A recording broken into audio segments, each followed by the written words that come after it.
জনগণ প্রত্যাশা করেছিল আবু সাইদ মকবুল সহ শত শত ছাত্র জনতার আত্মত্যাগের মাধ্যমে যে বাংলাদেশের সূর্যোদয় হয়েছিল, সেখানে সামনের সমাজ বিনির্মাণের জন্য অন্তর্বর্তীকালীন সরকার ব্যবস্থা গ্রহণ করবেন। কিন্তু আমরা 6.5 মাসের মাথায় আমরা দেখতে পেয়েছি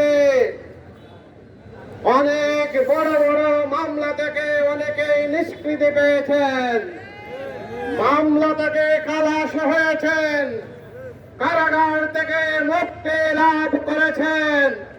কিন্তু দেশপ্রেমিক জামাতে ইসলামের শীর্ষ নেতা এটিএম আজহারুল ইসলামের মুক্তি নিয়ে আমরা টাল বাহানা করতে দেখছি।